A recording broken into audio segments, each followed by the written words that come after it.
G2H2, PHM, and Third World Network to into in this briefing relating to pathogen access and benefit sharing annex negotiations happening at WHO, which is basically a continuation of the negotiations associated with the pandemic treaty negotiations, which you were been have been following in the previous year.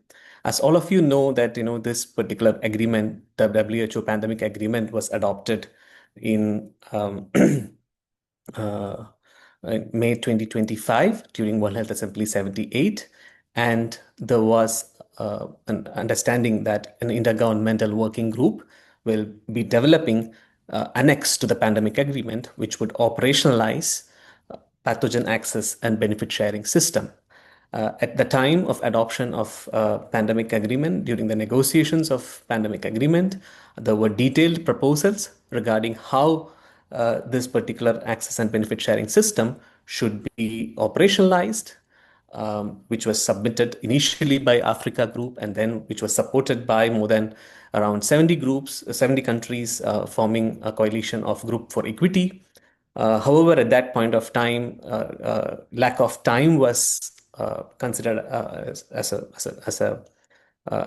an excuse, and it was postponed that once the main text of the pandemic agreement is adopted, then this annex could discuss and detail out operationalization of pathogen access and benefit sharing system.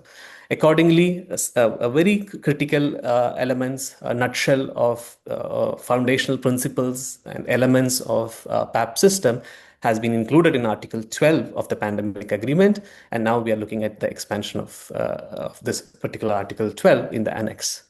Unfortunately, since World Health Assembly 78, there have been very, very limited progress in the negotiations. Almost all contentious issues which were contentious before World Health Assembly 78 still remain as contentious issues even at this stage. And we have reached a point where it is the last formally announced, determined meeting is going to happen. And the last round of meeting of Intergovernmental Working Group will take place from 23rd March to 28th March. And it is in this context, TWN, G2H2, as well as PHM has come together to invite all of you to a briefing relating to what's happening in these negotiations, which is which is in one way the only hope for developing countries as well as its peoples to have legal certainty in accessing equitable access to vaccines, therapeutics, and diagnostics during public health emergencies of international concern.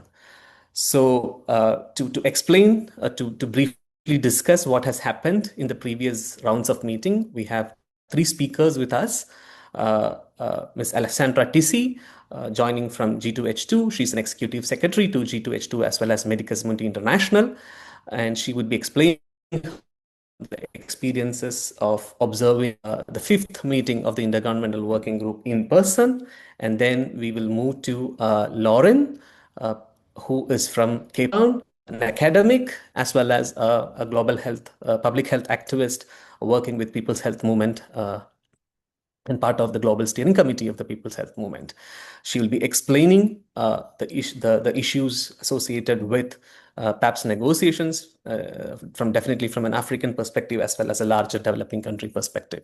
Then we will move on to a presentation from Sangeeta Shashikant, legal advisor, as well as coordinator to development and intellectual property program at Third World Network, following which we will also have a kind of brainstorming or probably Q&A session in terms of what actions civil society organizations can take forward in the coming days to ensure that equitable access to medicines, including to vaccines and diagnostics, will be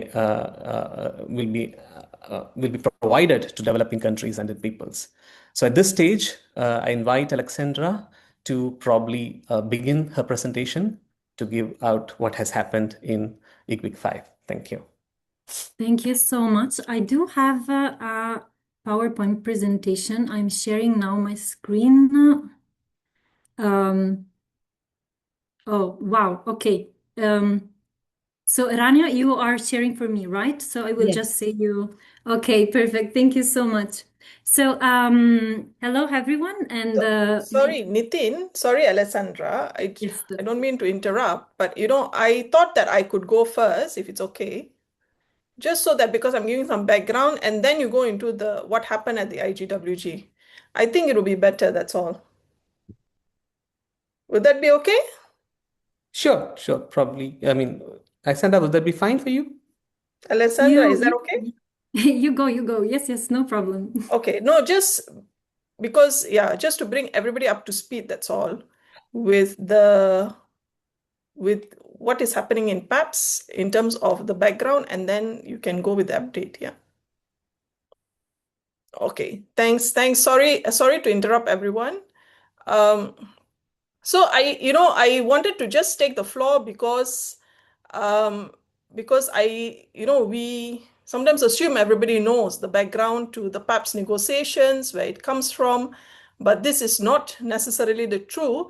And I think for this round of what you call this webinar in particular, we see quite a few new registrants that maybe typically do not follow the PABS negotiations. So if you allow me, yeah, I could perhaps just give some background into the PABS negotiations, and then I'll hand over to to Alessandra, and then to Lauren, who were actually participating, which were there actually in person at the last IGWG. Yeah. So this is just to give some background as to what are the various proposals on the table, and where we are coming from on the PABS negotiations. Yeah. So as it was already mentioned by Nitin, I'm the sorry. pandemic agreement was adopted by the World Health Assembly in May 2025. Sangeet, I can't see your screen. I don't know if it's for everyone, but it's black for me. It's still Okay, let me loading. just try again.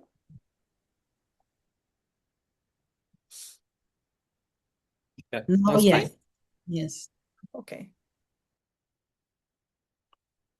So let me just begin. Okay, so the pandemic agreement was adopted by the World Health Assembly in May 2025, right? But we all know the work was unfinished. Yeah, the negotiations, as we know, are ongoing on the annex to the pandemic agreement, which is setting up a multilateral pathogen access and benefit sharing system known as the PABS system.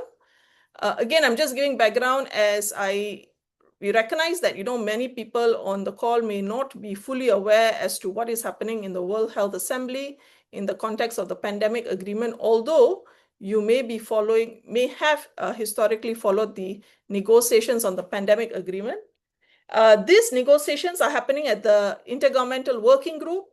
The fifth Intergovernmental Working Group meeting has just completed, and Alessandra will give an update as to what actually happened there.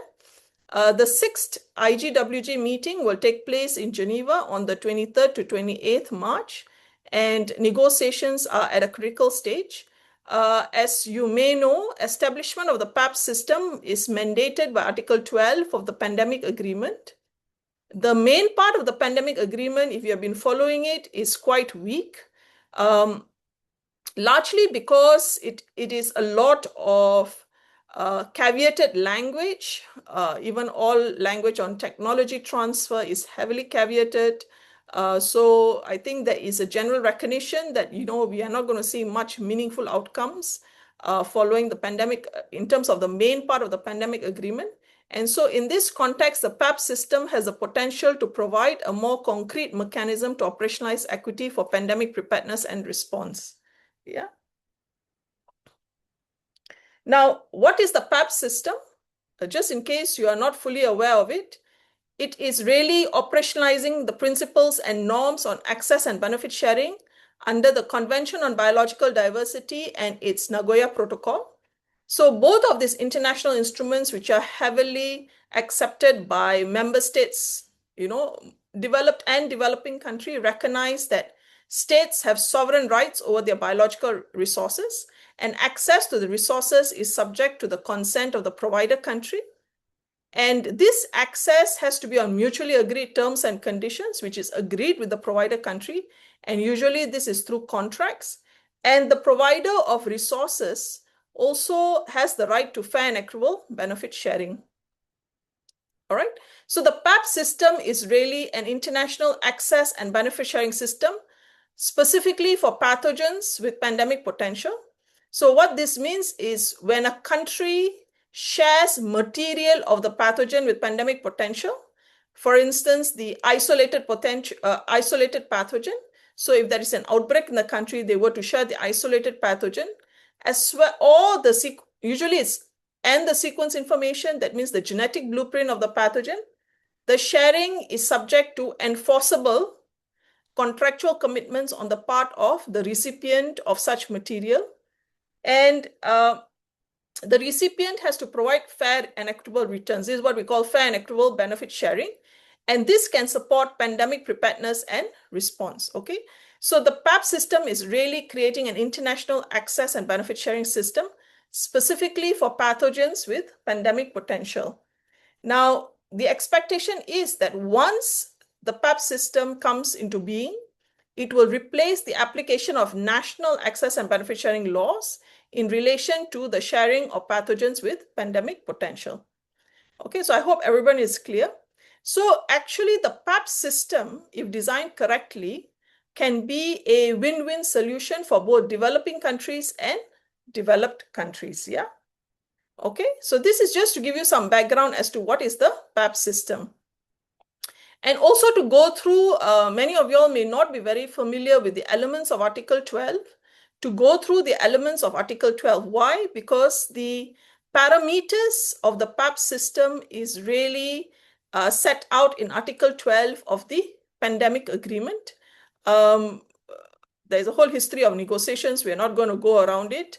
In the end, we have the Article 12 that has mandated the setting up of the PABS system in the annex to the Pandemic Agreement. So just to go through very basic principles of the PABS system, Article 12, which is Article 12.1, speaks about, and this is a very important principle of the PABS system, which is that the timely sharing of material and sequence information on pathogens should be on an equal footing with the benefits arising from the sharing and utilization of the PABS material and sequence information. Okay, so you should remember the principle of equal footing, as you know, other speakers also follow from here. This is really the foundational principle of the PABS system. The second provision is Article 12.2 of the Pandemic Agreement, which says that the provisions governing the PABS system, okay, and you know, we are going to go into the different provisions. The modalities, legal nature, terms and conditions, operational dimension shall be developed and agreed in the annex. And as you will hear from the other speakers, right, the approach, as you will hear from the Bureau, is to again implement a more minimal approach of the PABS system rather than to fully develop even the operational dimensions of the PABS system, largely because of the opposition of developed countries.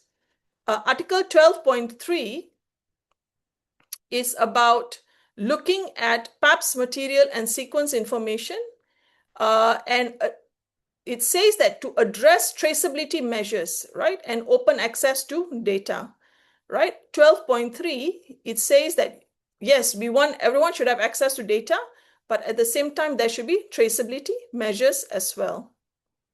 12.5 talks about, this 12.5 of the Pandemic Agreement talks about how the provision should include monetary and non-monetary benefit sharing contributions, right? Monetary and non-monetary, including annual monetary contributions. And very important is 12.5b, which talks about modalities, terms and conditions on access and benefit sharing that provide legal certainty. Okay, so This is already the parameters that have been set out in the pandemic agreement. It has several provisions on benefit sharing as well. One is 12.6, which says that in the event of a pandemic emergency, and this is already agreed in the pandemic agreement, it says that in the event of a pandemic emergency, the participating manufacturer has to provide rapid access, targeting means it's like an ambition, right? It doesn't mean you will get it. It says targeting 20% of their real-time production of safe, quality, effective vaccine therapeutics and diagnostics, 10% of which, okay, you can see 10% of which is to be made available to the WHO as a donation, and the remaining percentage with flexibility based on the nature and capacity of each participating manufacturer is reserved at affordable prices. Now, there is ongoing discussions in the IGWG on what is affordable, what is the definition of affordable prices, okay? Then we have 12.7, which says that the PABS instrument shall also include benefit sharing provisions in the event of in the event of public health emergency of international concern, including options. All right, and we're going to I'll come back to this issue. So it shall include benefit sharing provisions in the event of fake. The previous Article 12.6 is about pandemic emergency, right? Article 12.7, it's about fake, right? Which is the declaration prior to the pandemic emergency, right? And it should include options. Now, it doesn't say that all benefit sharing should be options. It just says that it shall include benefit sharing provisions, including options. That means to say the options can be additional to the other benefit sharing provisions for fake. Same thing with Article 12.8, which says that the PABS instrument shall also include additional benefit sharing provisions, including options, okay? It doesn't say that all of it has to be just options. It says shall include additional benefit sharing provisions, including options means additionally it should have options, okay? And we'll come back to this. So just to flag very quickly, what are the key contentious issues, right? For us to understand the key contentious issues, to note that the Bureau's text, okay, when we talk of PABS system, there are few actors involved in this PABS system. One is the provider country that will be sharing the pathogen material and sequence data. Second is the lab, which is laboratory that is part of the WHO coordinated laboratory network. Now, what exactly this is, there is no agreed definition. There are different conceptual ideas as to what WHO coordinated laboratory network is. WHO has a different view. If you follow the WHO view, it means like every single lab, because they're saying that this is a network of networks, right? Anyway, there is no agreement as to what is WHO coordinated laboratory network. Third is the databases that will host the shared sequences, the sequence information of the PABS of the pathogen that is to be shared. Okay, then you have the individuals and entities that are participating manufacturers, other commercial users, non-commercial users. Okay, again, the definition of a non-commercial user is not defined. Okay, so these are generally the actors. If you look at the text that has been prepared by the Bureau of the IGWG, these are the actors of the PABS system. All right. Now, Alessandra is going to give you an update as to what happened at the IGWG. I'm just giving a comparison of where the developing countries stand, where the EU and its allies stand, and then kind of the Bureau text, which was presented for the IGWG 5. Of course, all of this is evolving, especially the Bureau text is going to evolve. But exactly what were the discussions that happened at the IGWG 5, Alessandra will be presenting. But for you to kind of understand that, just to give you a broad idea as to the different positions on key topics. Okay, so my next few slides are just on this. One is the issue of contracts.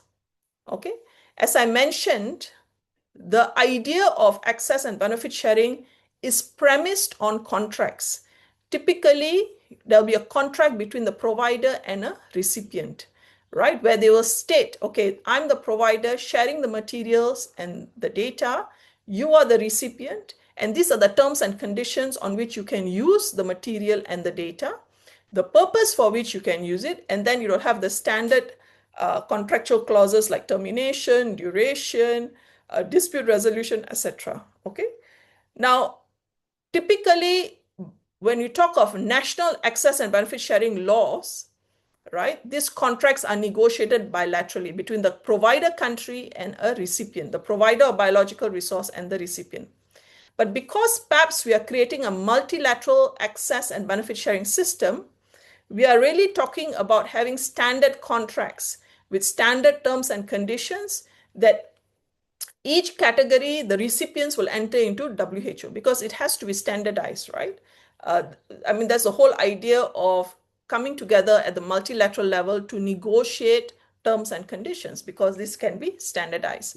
So this is what the developing countries call for, and it's very consistent with a precedent in the WHO, the Pandemic Influenza Preparedness Agreement, the PIP framework, which also has standardized terms and conditions. Most of it has been standardized. And then WHO takes that standardized template and enters into contracts with the various recipients. So that has been the practice in WHO. And building on that, right, building on the experience of WHO, the developing countries have called for agreement on standard contracts. They have also called for these contracts to be concluded prior to access. Now, it doesn't make sense to have contracts after access, right? Because then they may not want to conclude the contracts. And secondly, they've already accessed the material and sequence information. So that's not really good practice. Third, so we would want developing countries have called for contracts to be concluded prior to access. Third is there is no onward transfer of PABS material and sequence information unless the subsequent recipient has also agreed to the same terms and conditions. This is to prevent free riders on the system. Okay. And I think this is very important because the minute you have gaps and loopholes in the system, you're opening up the entire system to free riders. And if one or two entities and institutions can free ride on the system, then why would others commit to comply with the requirements of the PABS system? Fourth is, of course, the position of developing countries is very consistent with the idea that the terms, the modalities, terms and conditions have to have legal certainty. Terms and conditions for access and benefit sharing should have legal certainty. And this is, as I mentioned, in Article 12.5b of the Pandemic Agreement. And it's also consistent with international practices, WHO guidance on handling dangerous pathogens, because when we talk of pathogens with pandemic potential, we are really talking about dangerous pathogens, right? So this is the international practice. Now, if you look at the EU's position, they oppose contracts. They oppose any kind of contracts with most of the recipients except for participating manufacturers. They oppose standardization of the contracts. They want WHO to negotiate bilaterally with each recipient, which is quite ridiculous. They do not want to standardize any of it, although that has been the practice. They also oppose the acceptance of contracts prior to access. So actually, if you look at what the EU is saying, which is then supported by its allies, is that their position is actually inconsistent with what they do regionally and domestically.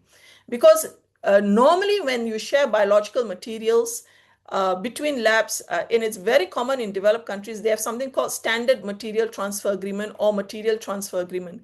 So they do enter into contracts and they do conclude these contracts prior to access. So, but when it comes to PABS, they are suddenly opposed to these contracts. And of course, their position is also inconsistent with the Pandemic Agreement, which says that there should be legal certainty in terms of access and benefit sharing. Now, the Bureau's text is largely accommodating the EU's position. There is no clarity when contracts are to be entered into. There is no Sangeeta, clarity about onward transfer. And by Sangeeta, not addressing it explicitly for each of these recipients, they're actually allowing Sangeeta, unconditional onward Sangeeta, transfers, may which I? means that they're Yeah, opening up the text to free hello? riders. Am I audible, Sangeeta? Yeah. Yeah, I would request you to go a little bit slow for the translation. Interpreters. Okay, Yes. sorry. Yeah. Yeah. I thought I was going slow. Yeah, sorry. Yeah. And of course, their position is also inconsistent with Article 12.5b of the Pandemic Agreement and international practices on handling dangerous pathogens. Okay. So that's on contracts, and we come back to it. I think Alessandra will speak a bit more on some of these topics as well. Second contentious issue is sequence databases and traceability. The developing countries are very clear that any individuals, entities seeking access to sequence information should be identified, they should be registered and verified, and should accept something called data access agreement. So this is a contract that is done virtually. We call it click wrap agreement often. Now, why this is important is you cannot have a functioning PABS system if you do not know who the recipients are. And in this day and age, with the rapid rise of AI and various technologies, the most valuable thing is really the sequence information, the genetic blueprint of the pathogen. Okay, so this is the most important and commercially valuable. And if we do not have these individuals and entity agreeing upfront to contractually enforceable terms and conditions, basically you're going to have a lot of free riders on the system, right? You cannot have an effective PABS system. They have also called for a multilaterally governed WHO PABS sequence database. Why? Because currently most of the sequence database, and I think there are two main ones, and then there is one other that is emerging. The two main ones are the INSDC database, which is Japan, EU, and US. It's managed. And then you have the GSET database, which is, again, a private database which gets funding from Germany and several other donors. Okay, so for developing countries, generally, we do not have sequence databases. And so the idea is that if we want countries to share sequences, it should be submitted to a multilaterally governed PABS, WHO PABS sequence database, right? And we can discuss this a bit more. The other databases I call WHO recognized sequence databases. And these databases, whether it's WHO PABS sequence database and other database, should implement systems for user registration, verification, and acceptance of data access agreement. Now, this model the developing countries are proposing is very consistent with what we call the GSET database, which is funded by Germany. At least it was funded by Germany. It's been supported by Big Pharma as well as CEPI. Okay, it allows, by having user registration and data access agreement, we are allowing access to data with traceability measures. Okay, so it is consistent with the pandemic agreement. We are also providing legal certainty that the commitments of the PABS system will be operationalized. Okay, now the EU and its allies, and I think there was some drama at the last IGWG5, which I'm sure Alessandra is going to speak about. The EU and its allies, they oppose any kind of user registration and verification. They prefer and favor anonymous access, right? They oppose individuals and entities seeking information, having to accept any kind of contract virtually. They just want these users to be informed generally about the requirements of the PABS system. But by informing them, you are not legally binding them via a contract. I think these are two different things. So in this day and age, I think all of us do registration on almost a daily basis. You want to access any website or any database or publications, right? You register and you accept certain terms and conditions. It's not something that is very difficult. I think many of us do it almost on a daily basis, right? So, but the EU have opposed this. They oppose any kind of multilaterally governed PABS sequence database. They are saying each party can share sequence with database of its choice. Okay, these are external databases which are privately run because, as I mentioned, developing countries generally do not have their own sequence database, do not have regional sequence database. So then the only thing out there, if you oppose WHO PABS sequence database, are really privately run databases that are not accountable to parties. They are databases that allow anonymous access. These databases can also change its model at any time. For instance, if you take Twitter, right? Once Elon Musk took over, the whole shape and form of Twitter changed, right? Many people have now shifted to Blue Sky, correct? So this can also happen if you rely on external databases. They will not be sharing information with WHO. So if you cannot share user information with WHO, then how can you operationalize benefit sharing? And there is no contractual commitment as well. The EU argues that this will affect interoperability, but we know this not to be scientifically true, and I'm sure subsequent speakers will actually address this. So their position of the EU is really backtracking on what has been agreed in the pandemic agreement. They claim that their position is supported by open access, but actually their entire model is very extractive and is actually against the UNESCO recommendation on open science. Because we can have open, but we also have to be equitable, right, at the same time. So under the guise of open access, they are opposing all the safeguards and elements needed for an effective PABS system. Now, if you look at the Bureau text, which was presented for IGWG5, it is accommodating the EU's position. It has mostly deleted references to WHO PABS sequence database, although some of the developing countries keep insisting and putting it back. And when it talks about WHO recognized sequence database, it's really talking along the lines of what the European Union wants. And I want to just point out that it's very important to note that actually the way the Bureau is approaching is actually ignoring biosecurity concerns.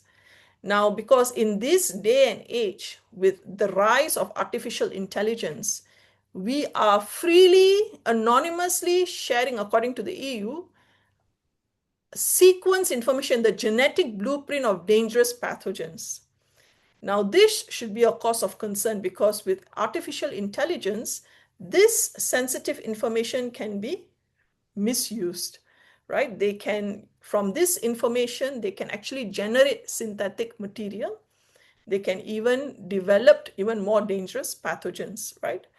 Different labs can do it, right? So I think there was a letter, and I put a link to the letter that, some scientists have sent to, I think it was to member states and maybe also to the Bureau, highlighting all of these different concerns from a biosecurity angle as well.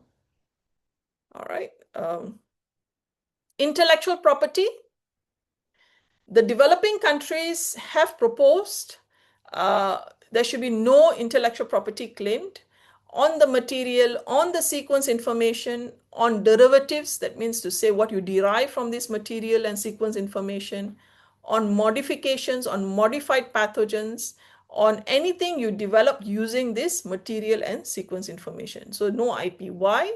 Because if we are talking in the context of pandemic agreement, right? It's about preparing, responding quickly to a pandemic emergency. So not to erect barriers, okay? Secondly is we are sharing this information and material, not so that someone else can appropriate it through a monopoly system called the intellectual property, okay? Now, the EU and its allies, they do not wish to address intellectual property. And they generally want to claim intellectual property monopolies over the modified versions of what was the material, modified versions of the sequence information, whatever is derived from this material, whatever is developed from this material and sequence information. And they want that to also include non-commercial users, WHO labs, sequence database. So basically they want anybody who can claim intellectual property to continue claiming intellectual property. Now, this is a bit hypocritical because when we came to data, they are talking about open access to data. But here they want to erect monopolies over materials that have been shared, over vaccines, over therapeutics, over diagnostics, right? So their position is very hypocritical. Now, when we come to the Bureau text, it supports the EU position, right? They are not willing to they are only willing to say no IP patent should be claimed over the material that has been shared and the sequences. They are not willing to go any further. So they are saying no IP over what has been received from the provider country, but they are not willing to go much further. But worse still, the Bureau's text does not distinguish between the different categories of users. Like, why should we allow non-commercial users, academic institutions to claim intellectual property when they're getting it from the system, right? You can claim it as a commercial user, that's different. But if you're a non-commercial user, you are non-commercial for a particular purpose. Same thing if you're a WHO designated laboratory or a sequence database, right? So they could differentiate and say, okay, commercial users, you may be able to claim IP, but subject to certain conditions, such as making sure what your patents you're claiming does not erect barriers. So they can have all these different creative solutions, which you often find in contracts that are signed between labs in developed countries, right? So, but they could take more creative positions here. And they could say commercial users, you can claim some intellectual property subject to certain conditions, but non-commercial users, or if you get a designation of WHO labs or you're a sequence database, you should not be anyway claiming intellectual property. So it doesn't have this type of creative suggestions that are pro-public health. Okay. Finally, on equitable, on benefit sharing. Now, this is kind of an evaluating positions even amongst developing countries. So I just set out what is like the most general and consistent approach. So in terms of benefit sharing, the general approach the developing countries are saying is each category of recipient should be required to give a set of mandatory benefits, right? You can, in addition, complement it with options, but it should not be that all benefits are treated as options. Now, why?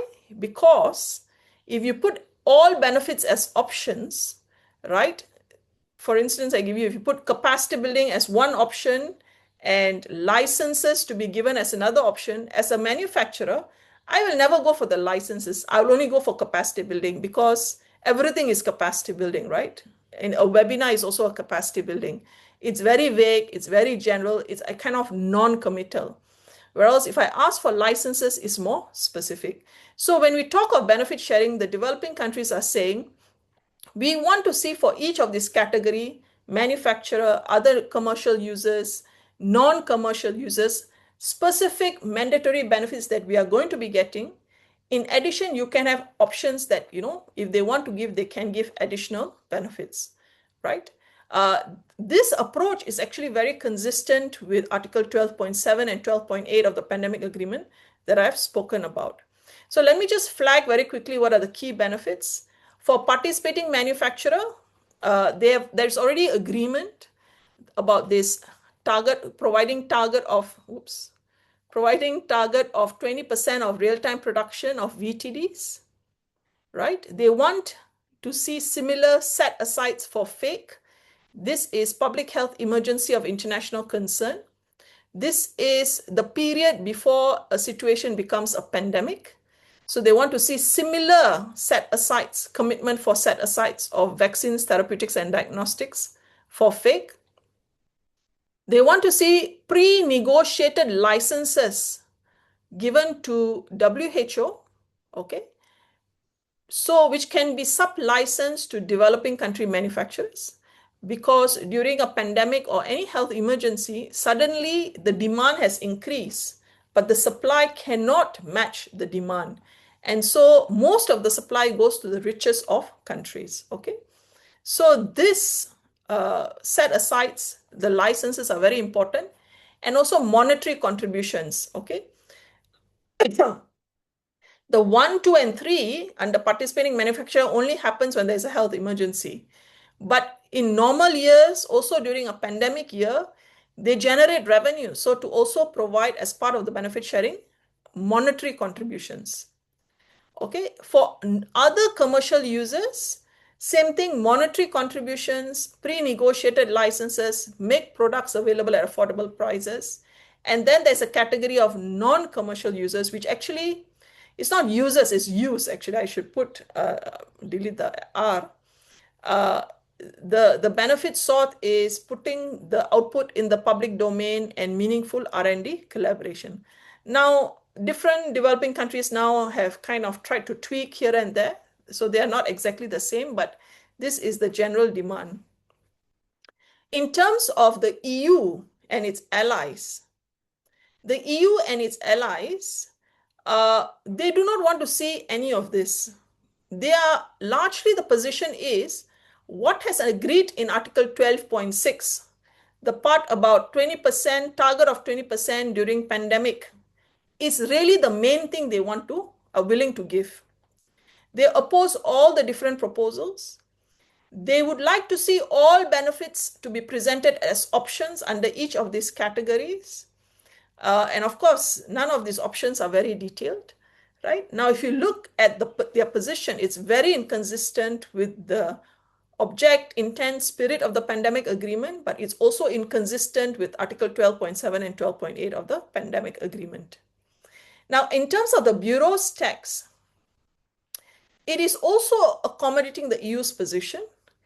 Most of the time, it just ignores those proposals that come from developing countries. You will see these proposals on the left-hand side that I've mentioned have been made many times over the last few years, and it keeps dropped off from the Bureau's text. And I would say worse still is they are pushing for the adoption of a very narrow definition of participating manufacturer, which means that this manufacturer is only an entity that's manufacturing at the point of signing the contract.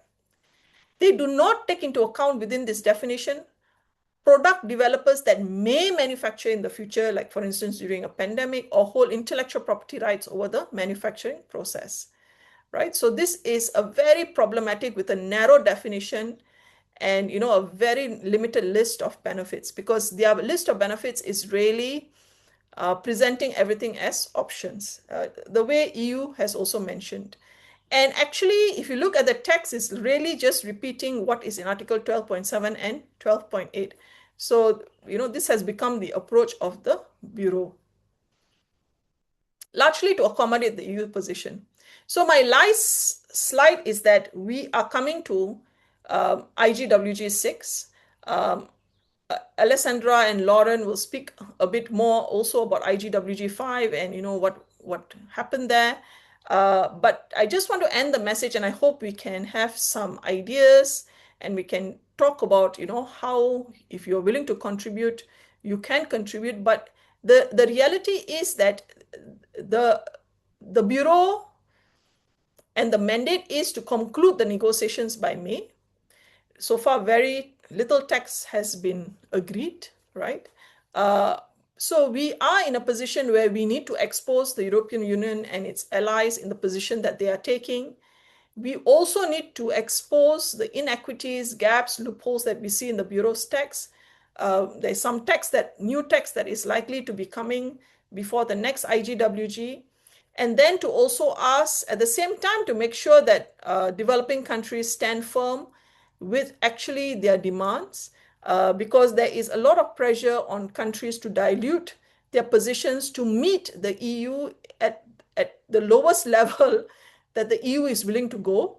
And so now it has become really as to what the EU can agree and how low the bar can be, right? So I think this is something very important for us to discuss. And the question, and I'm very happy to see many of y'all, and I think a lot of new faces as well following this discussion. What can you deliver support in terms of delivering a meaningful outcome in the PABS negotiations? So you can see G2H2, PHM, TWN, we are active, but we would really, I think, really appreciate any support that we can get in this area. Thank you very much. Thank you, I also want to Sankita, for that. apologize to Alessandra for going first, Alessandra. Yeah, but I just wanted to give the background so that also your presentation doesn't get lost for people who are new to the topic. It's Thank you. perfect. Thank you so much. Yeah, thank you. Thanks, Sangeeta. Thanks, Alexandra, for understanding. Before moving on to your presentation, Sangeeta, just wanted to, there are a couple of questions in the chat. I'm not taking every question at this stage, but just wanted to ask you to address one question, which was asking whether the PAP system will only support those who share pathogens, or the countries who have pathogens or who share pathogens, whether the PAP system will only support them or not. How will other countries get access, or how people who are in need would get access to medicines, etc.? That kind of a question has come. Maybe it's a more fundamental, so you address this and then we move on to Alessandra. Yeah, so it's a treaty, so there will be parties. But the part about access to vaccines, therapeutics, and diagnostics that I was speaking about is going to WHO, the 10% of real-time production going to WHO to support countries in need. So I think, no, it's not limited to only parties to the treaty. But there could be other elements in the annex that is about parties. But I think when we talk of the VTDs, it is not limited. Yeah. Thanks, Sankita. Alexandra, would you like to probably? Yes, so I'm gonna share my screen now, and I really hope you can see it. Okay, so can you all see my screen now? Yes. Okay, perfect. So, but I cannot see it now. Wait. Okay. So, thank you so much. Thank you so much, Sangeeta, also for this, your very thorough and detailed presentation. So this will allow me also to be much quicker than I thought. So I was at the IGWG5. I had the possibility to go there physically and follow the negotiations for 3 days. So I will give you a few informations. But I wanted to start my presentation as well with some impressions before the start of the negotiation. So compared to the INB process, which I was able to follow more thoroughly, the IGWG process is a process that I was not able to follow in a so detailed way as the INB process. So when I read the bureau text from the 22nd of January 2026, I remained a bit shocked, as Sangeeta was saying before, because not only we have still nothing green, but also very little yellow. If you have seen the text, you will probably see what is yellow are the titles of the paragraphs, and which is really absolutely nothing. But also, I mean, mostly because, as Sangeeta and Nitin were saying, like most of the problems and contended issues that were present in May 2025 are still there. And I asked myself, but so what happened in these in these months of negotiations? So from May until basically February 2026. And it was very hard to give myself a response because, as Sangeeta said, the contended issues that were present in May were also present in the text from February. And I've also prepared here a very little table that I will go thoroughly very quickly. So in the orange corner, you see basically what are the elements, at least some of the problematic elements that the bureau text presented for IGWG5 has, and that are following the request and the wishes from the developed countries, while on the blue box on the right side, you see actually what are the wishes and the desire from and the request from the developing countries, but as well as civil society organizations and others. So, I mean, the first thing, as Sangeeta was saying, are the legally binding contracts. They are only for commercial users, which means that non-commercial users, like, for example, academia or researchers, they are not bound from to legally binding contracts, and this is a big problem because this may create a big loophole upon which pharmaceutical companies and manufacturers can sort of free ride on. The text does not give any informations regarding onward sharing. Basically, either the prohibition of onward sharing or setting clear rules for onward sharing of pathogens, data, and information with entities that are third entities and that are not part of the system. And then, as Sangeeta was mentioning, the EU demanded and actually sort of obtained this anonymous access to the pathogen sequence databases, while on the other side, the developing countries are asking for an access with user registration and data access agreements. And it's and also track tracing mechanism for pathogens data. So, and it's very easy to understand why they want these things. And it's also very, I mean, it's very understandable, because if you do not have legally binding contracts, if you do not have a user registration for to enter into a database, pathogens database, and you do not know what's happening with the pathogens that you have inserted into the database, you've shared into the database, how can you claim all these benefit sharing commitments that you should obtain? And so the whole idea of the PABS system, which should be a system that provides equity, somehow crumbles if we do not have these contracts and if you do not have these clear commitments. And speaking about benefit sharing, as Sangeeta was saying, the benefit sharing commitment are presented as option in the test, while it should be, you should be able to identify some core benefit sharing commitments and then have some secondary options that can be chosen, because otherwise in this text, as they are now, you basically, pharmaceutical companies, manufacturers, they can basically cherry pick what they want. And that's not how it should be. And then there is also, in the current text, there is no mention of stockpiling of VTDs to avoid fakes, while there should be a mention of VTD stockpile also to prevent the fakes. And this is how the text it is now. Coming back to my question, what will happen then?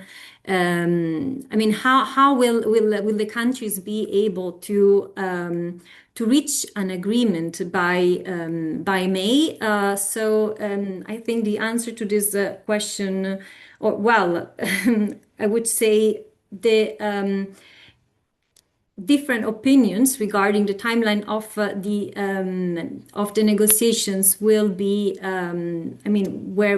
were explained very clearly already in the first day during the plenary session. We have the European Union, which absolutely is the position that we needed to finish as soon as possible by the WHO 79, so by May. So we have still 2 months and a half to finish the work. The low and middle income countries, they are more focused, rightly so, on drafting a PAB system that is truly equitable and that ensures clear and legally binding commitments. Among the civil society organizations, there are mixed feelings. So there are some civil society organizations who are also routing, let's say, for a longer timeline, so that the PABS system can be discussed and drafted in a way that ensure equitability. While on the other side, we have some other civil society organizations which, thinking a little bit about the INB process, fear that if we do give more time actually for the negotiations, but nothing will change, the member states will just remain within their own settled position that we have seen are very, very different. So it's very hard to find a common ground on them.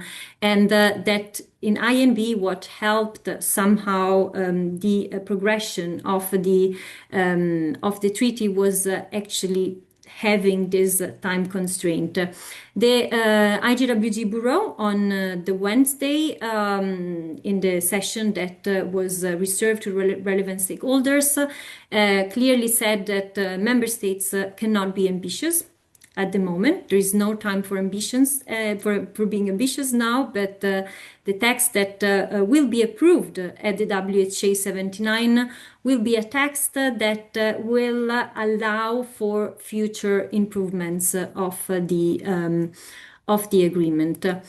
I wanted to spend a few words about the participations of civil society to the IGWG 5.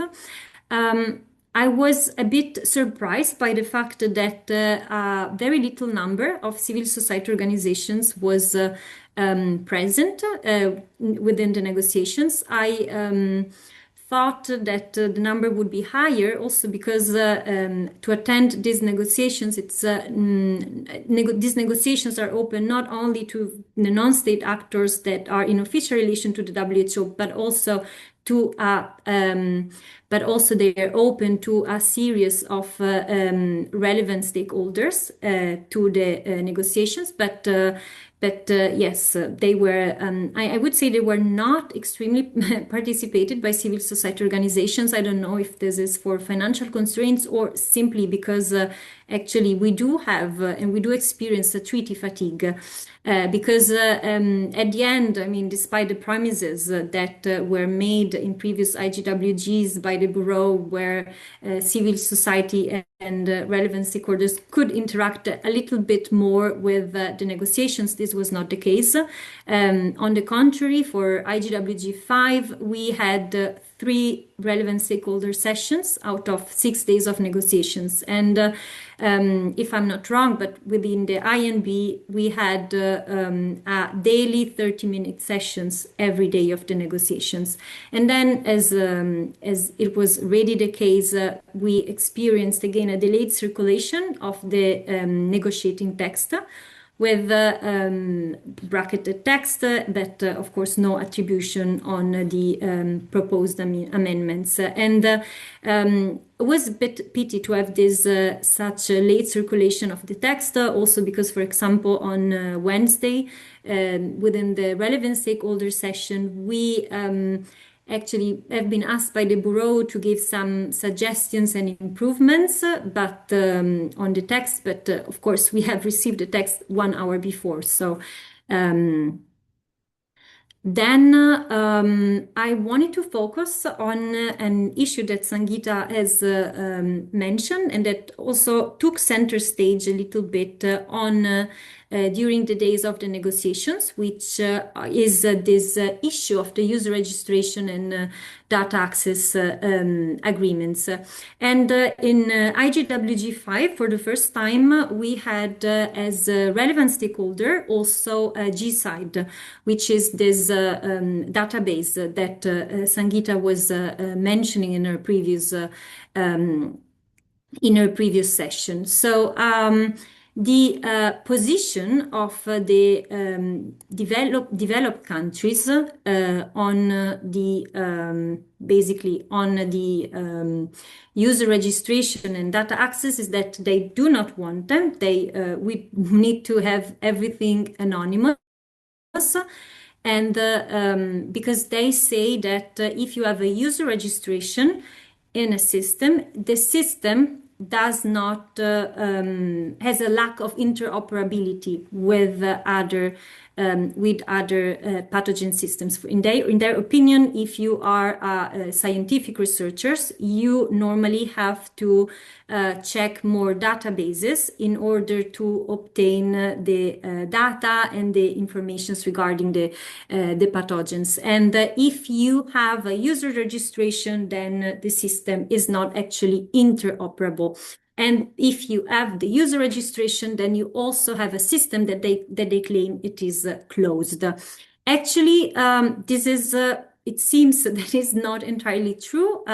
This relevant stakeholder from GSAID was citing GSAID as a good example, and was also explaining that actually probably it's a semantic error, but like interoperability has absolutely nothing to do with user registration. Interoperability simply means that, for example, if you have a pathogen data inside the database, the format of this pathogen data is the same, or it is not the same of the format of pathogens data that are available in other databases. So for dummies, if you have two PDF, then you have interoperability. But if you have one PDF and one Excel file, you do not have interoperability. But as you can see, this has absolutely nothing to do with the user registration.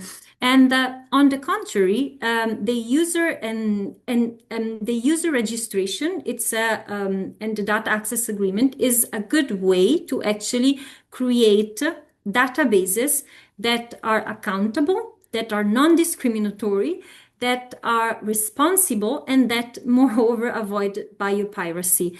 The idea of considering a system that is open and that is with user registration as a closed system is wrong, and it's also misleading, because you can have user registration, but the system is still open. I am thinking about, I don't know, Instagram or Facebook. I mean, everyone can get it, but you just need to register yourself.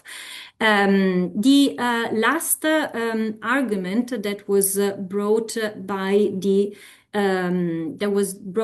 the developed countries, and that I found a little bit, let's say, interesting, is the idea that since there will always be a free rider in the system, then basically let us develop a system that has no rules, and that is also, enticing towards the pharmaceutical companies and the other manufacturer.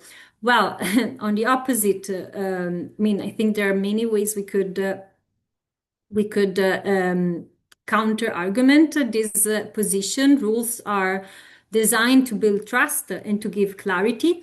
And we need to create a system that is such that does not allow free riding. And of course, anonymous registration and anonymous access and non-user registration are not the good way to go. On the opposite, actually, as Sangeeta was mentioning, anonymous and malicious access to pathogen data exposes to actually biosecurity threats, because nowadays, with the technological innovation that we do have, we do not need to have a pathogen in front of us to create another one, but we just need to have some genomic information, a 3D printer, and here you have a virus. And so basically creating a system that does not have clearly defined rules instead of preventing pandemics, may enable pandemic in the future as well. And this is a bit this is the problem, and this is a great concern, and this is a great concern also that the EU delegations does not basically consider this argument at all. I have here put a picture because this was a picture that was circulating around in the week of the IGWG negotiations, and I think it's very self-explanatory of what is the EU proposals at the moment. And then I also wanted to do a few other remarks on the negotiations. So every day during the negotiations, there was a time set aside for informal negotiations in order to allow member states to try and come up with a common, let's say, common landing zone. And I think also these informal negotiations were made, time for informal negotiations was set aside so that the WHO would not be too burdened from a financial point of view, because when you have informal negotiations, you are not obliged to have actually the translation. I also had the impressions, especially in the first day, that despite having similar positions, the developing countries did not actually unify their voices to mutually reinforce their own request and to actually claim to the Bureau that the requests have to be actually respected or at least put into the text. And then another reflection that I wanted to make is this idea that these IGWG negotiations are being developed as PIP minus the negotiations. And this is problematic. Like the PIP framework is a very good and successful example within the WHO. It is a framework that that is accepted and that requires track tracing, that has legally binding commitments. We have contracts, we have the SMTA's contract, and so on. So this is a very good example of a framework that has been developed within the WHO that entails many of the elements that the developing countries are asking. So it is a bit difficult to understand why the European Union, which claims and claimed not only during the IGWG5 but also during the executive board in its statement that claims so much about the need of respecting and guaranteeing the multilateralism, is actually not respecting the products of multilateral processes, even if those are past multilateral processes. Then what will happen in the future? So the IGWG5 finished officially on Saturday, the 14th of February. The draft text contains more bracketed text than the text that we received at the very beginning of the IGWG5, with a little bit more textual and reference to contracts and language, also advocated by Global South countries. So this is for sure a little success, because compared to previous time, at least this time, Global South countries managed to have something reflected also in the text, but still this does not mean anything, because there is still very little yellowed or green text. And because probably, as it has happened already, the IGWG6 will open without this text as a reference, but with another text which will be drafted by the Bureau. That again will not take into account the requests from the Global South, and there is a bit the fear that. Since at the time we will be in time-constrained negotiations, the negotiations will also be one-sided. And then we do have an intersessional period now from before IGWG 6, and in this intersessional period, from the document that the IGWG Secretariat has shared, there basically will be discussions focusing on elements to ensure legal certainty. So, as Sanchita was saying, there is little time, but we still have some time. And we absolutely need, because the results of these PABS negotiations will be crucial for the entire pandemic agreement architecture and for actually effectively preventing future pandemic, we absolutely need to engage more directly with the IGWG negotiations if we have stopped doing this for any reasons. If not, please, we need to keep doing what we're doing, but we absolutely need to be louder and absolutely be more organized. There is also a window of opportunity now because apparently, while the AU has unified positions during its negotiations, in reality, behind the scenes, there are some countries which are rejecting the Commission stances. So this is a window of opportunity. This is a moment that we need to seize, and we need to be louder as ever. And with this, I have finished my presentation. I thank you so much. And I give back the word to Nitin. Thank you, Alexandra. Maybe you can stop your screen Yes. sharing now. And may I invite Lauren quickly so that we can move to... Yes, sorry. Thanks, Nitin. Thank you, everyone. And I heard you say quickly, so I will try to be quick. Rania, if you could please share my slides, I'd appreciate that. And I want to start by saying thank you to the African civil society organizations that signed an open letter for distribution at the IGWIG. We sent it to the heads of missions, and my sense was that it was well received, at least by the African delegates. So I think it's important to start with a thank you. Then also, I think one of the things that I want to mention is that really it is important to emphasize that when we look at the proposals by the Group for Equity and the Africa Group, these really are proposals that are trying to prioritize public health needs and health for all. And I say that because, as Sangeeta mentioned and Alessandra too, there is an attempt to frame these proposals as not pragmatic, as excessive, asking for things that are very complicated or perhaps even irrational. And I think the mistake in accepting that discourse is to miss the fact that the equity group's proposals are proposals that really concretize what will be done for the collective health of peoples of the world in the context of a next pandemic, and ideally also in the context of an outbreak and a public health emergency of international concern, so even before we get to the pandemic. So I think that's important to say.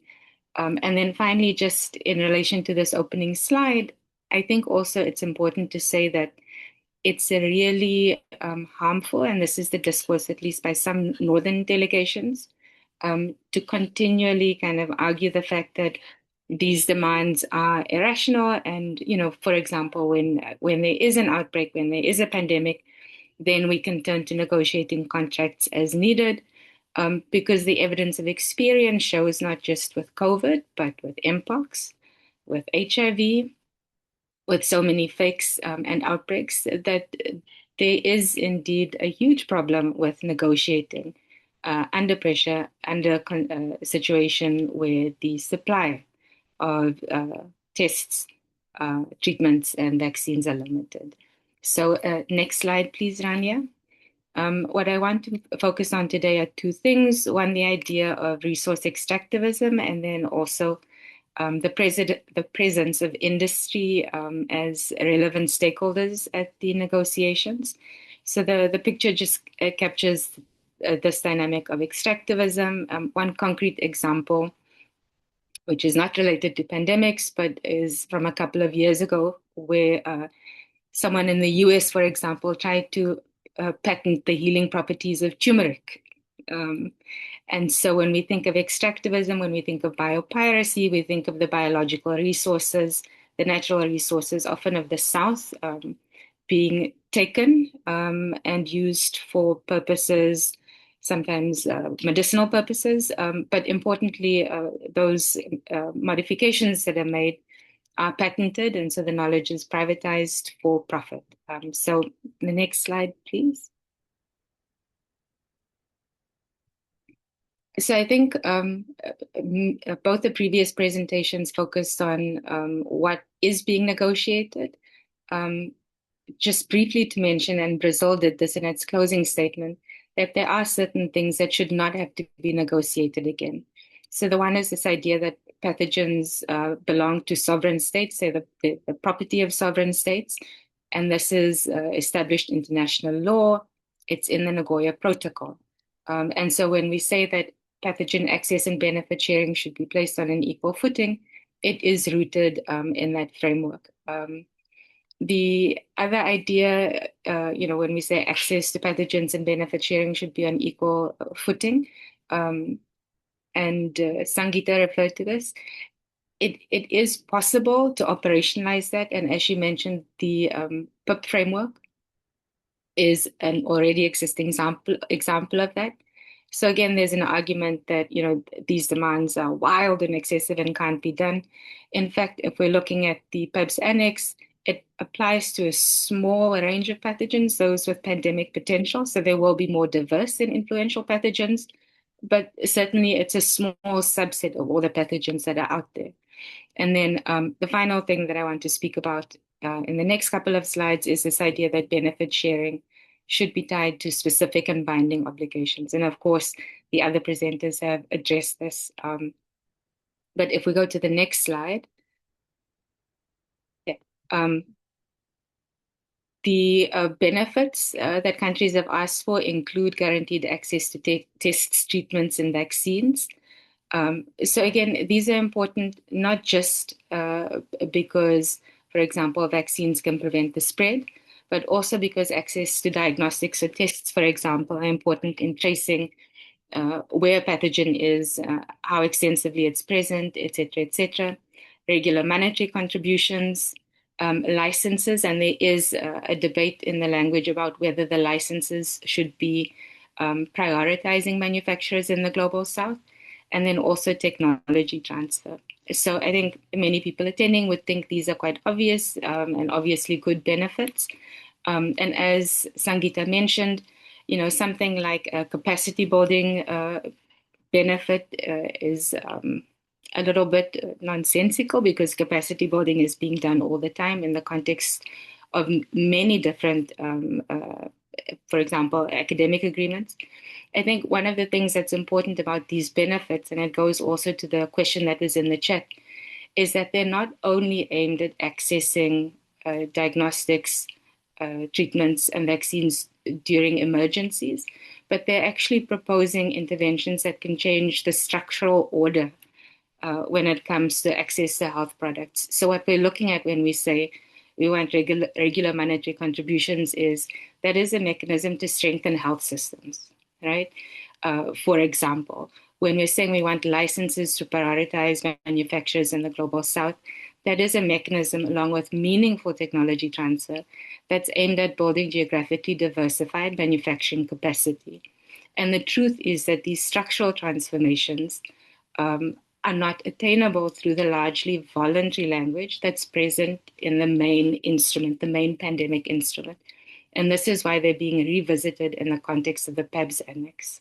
And this is also why they're important for the southern countries that are trying to change their terms of incorporation into the global pharmaceutical landscape. So next slide, please. So the previous presenters have already mentioned, questions around who controls the database, the questions around when pathogens are shared, do we know who's accessing them? And then also, once people access pathogens, do they know what benefits they're obliged to share? So I won't go into that, but I want to go to the next slide.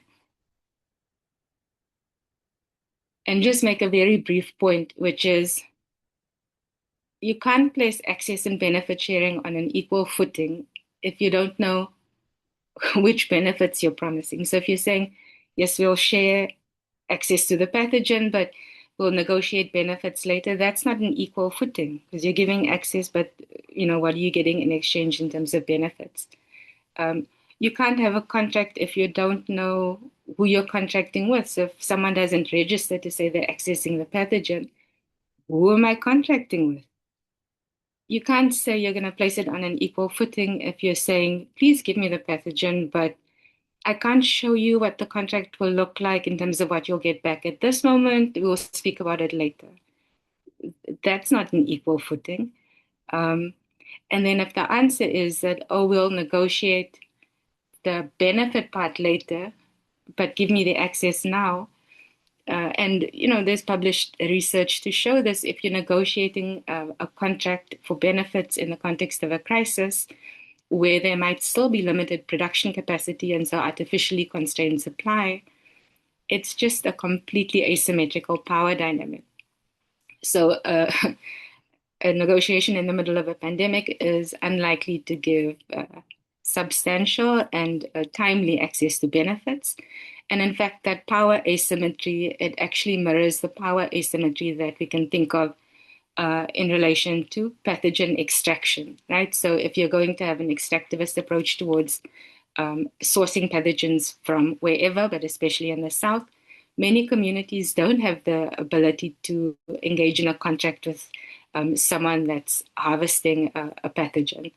And so that's why we depend on our governments, our national governments, to negotiate on our behalf in a multilateral forum to protect both our health, but also to protect the health by ensuring that there are binding obligations that someone enters into when they access the pathogen. So basically, I think one way I would describe the current annex is that it's saying the bureau text, you can have something, the pathogen, for nothing, because really you don't know who you're contracting with, what for, and by when you'll get it. Next slide. So this echoes what's in the previous slide. And also, I think, I kind of want to frame it as a neo-colonial and extractivist dynamic because it echoes, for example, the extractivism that we've seen in the minerals and mining sector. And that's, of course, historical. So it drives industrialization in the West and then poverty and environmental degradation in the South. But it's also an extractivist dynamics that I think we see if we take the EU, for example, in the context of, the race for access to rare earth minerals, minerals and metals that can move the EU from a carbon-based region to one where there's decarbonization. Next slide, please.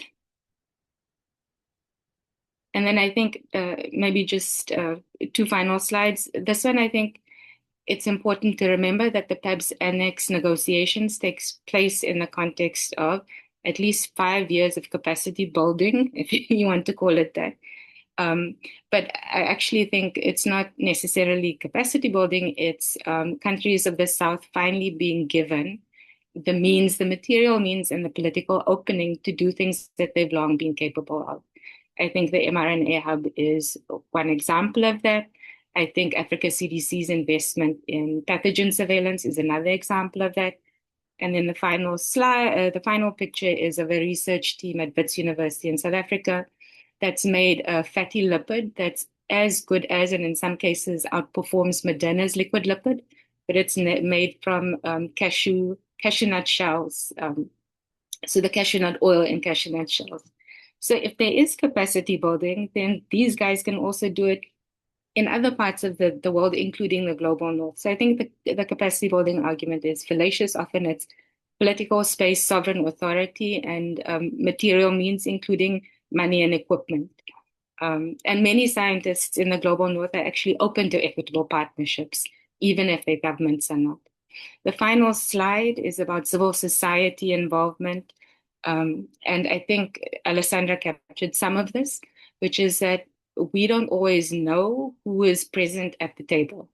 So like in this slide, we know, for example, that industry was present at IGWIG 5.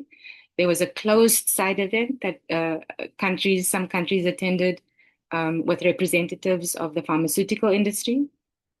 But relevant stakeholders, for example, like TWN or PSI, who was also there, G2H2, we were not invited, even though industry like us would be classified as relevant stakeholders, and we couldn't get access to the room. So there is a lack of transparency and concerns around conflict of interest.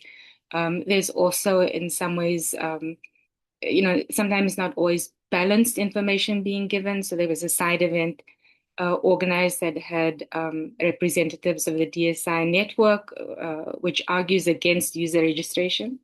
And the side event had a panel where 4 of 5 speakers, I think, were from the same network and all arguing broadly against interoperability and kind of technical requirements that would be needed to establish meaningful contracts in terms of accessing pathogen data, but also promising to deliver benefits. And so I think this is a real problem in terms of civil society presence. So I'm going to end there, and thank you for your patience because we're way over time. Oh, you're muted, Mita. Thank you, Lauren. And now let us open the floor, even though it's late, because it's unfair that we just speak and not provide an opportunity for people from the floor to raise their hands and make their voice heard, or raise questions, make comments. So the floor is open, and we really apologize for delaying the presentations or extending the presentations. But at this stage, please feel free to raise your hands and make comments or ask questions. We have actually a couple of questions in the chat, which most of those questions have been addressed by written replies. But if at all some of the questions needs to be taken up, we would like to take it up further. So the floor is open. Please feel free to raise your hands, and we or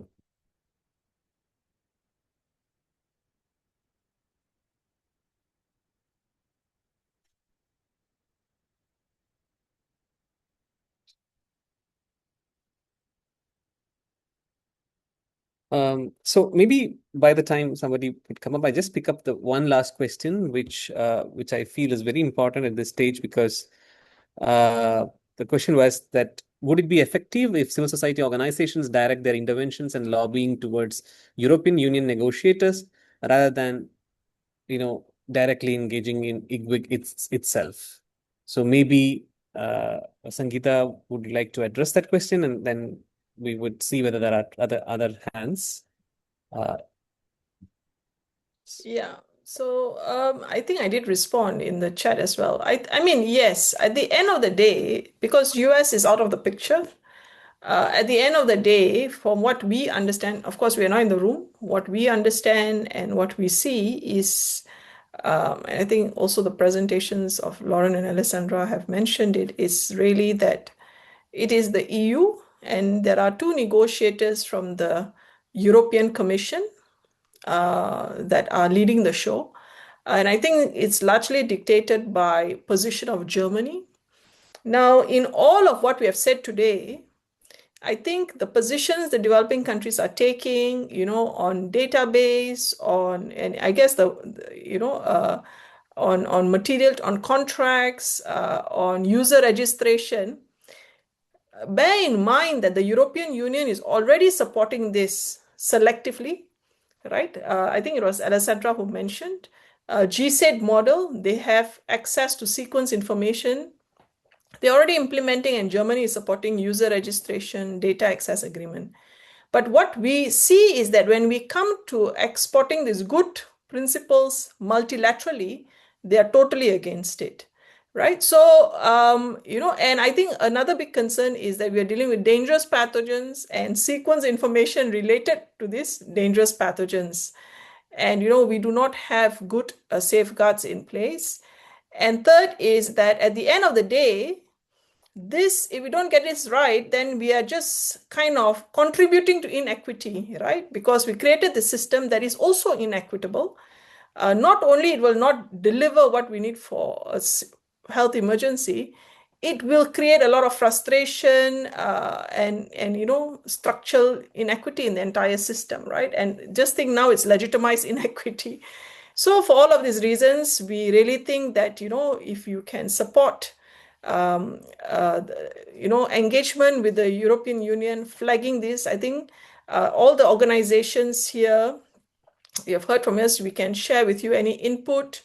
I think for now, we'll be writing letters, maybe doing webinars. We are trying to do short video explainers, which we will share with you.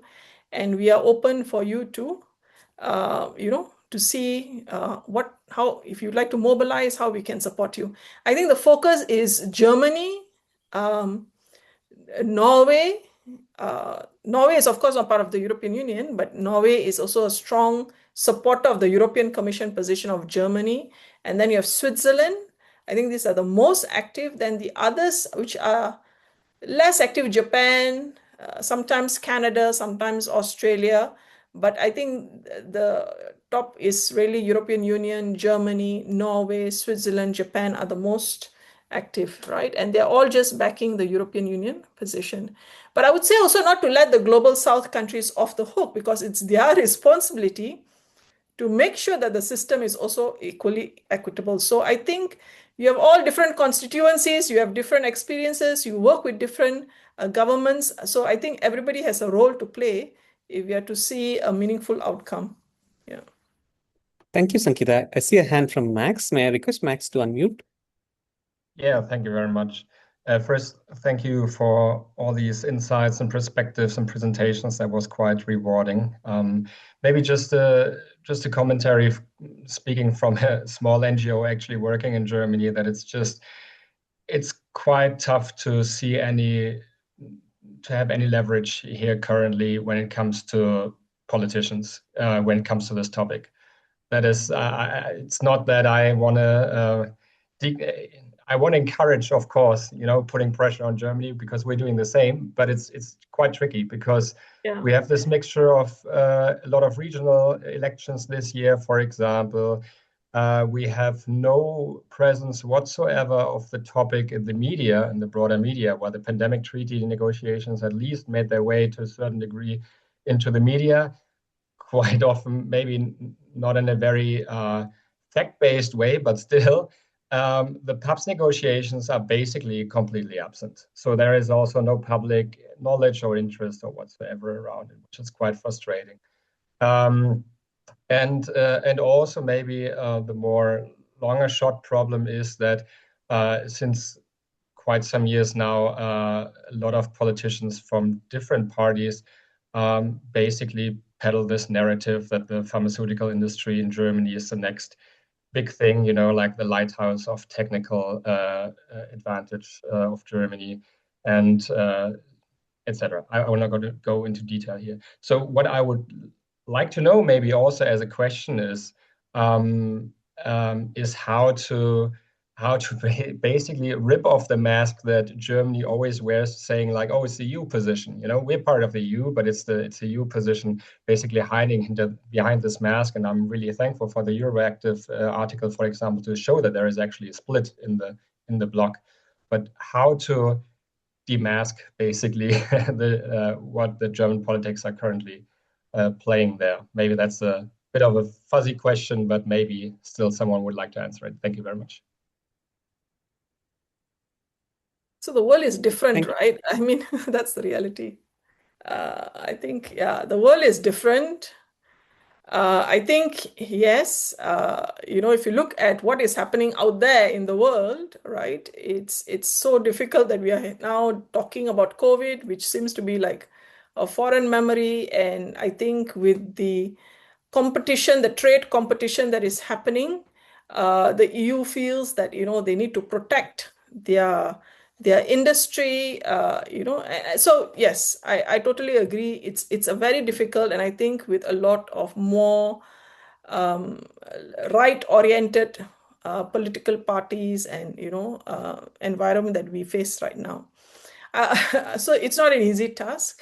I think the one thing that we can potentially do, as I mentioned, and I put an article in the chat, is that we understand that within Europe there is disagreement.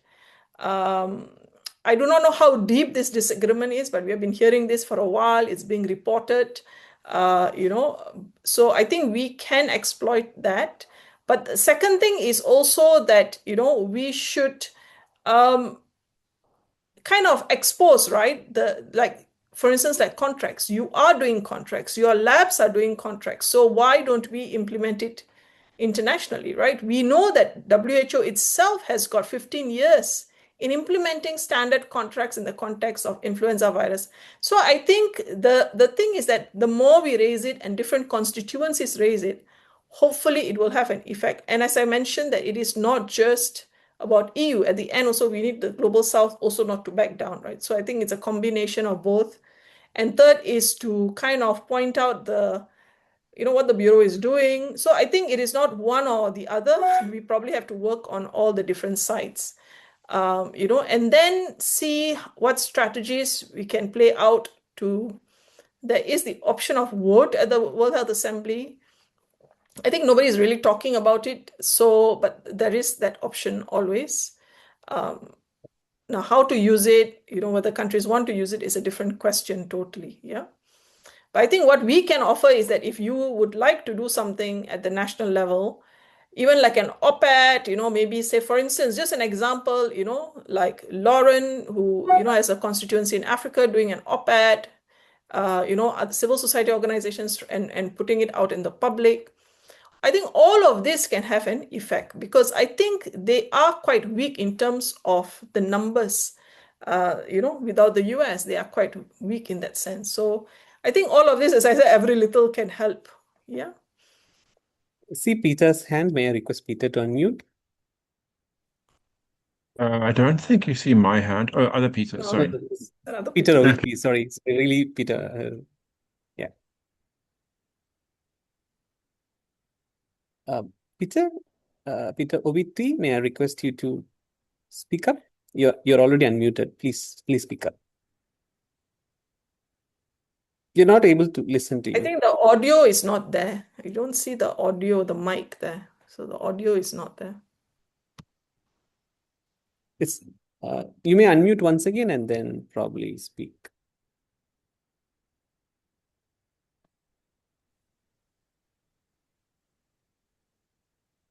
No, we are not getting you. If you want, perhaps you can put in chat the question or the comment.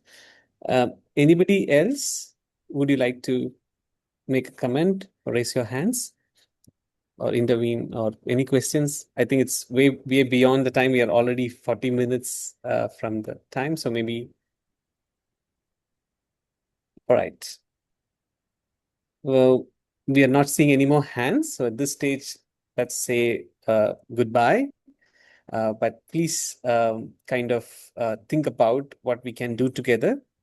And please feel free to reach out to Third World Network or PHM or G2H2 in terms of what you would be able to do or extend support to the negotiations in pathogen access and benefit sharing, especially in terms of promoting equitable access to vaccines, therapeutics, and diagnostics. And also to have a very fair and equitable, properly governed, pathogen access and benefit sharing system. So at this stage, saying goodbye to all of you. Thanks a lot for joining TW. And we look forward to seeing you again in a couple of public webinars, which we'll be organizing in the coming weeks, as well as we are eagerly waiting to see some action from your side. Thank you. Thank you.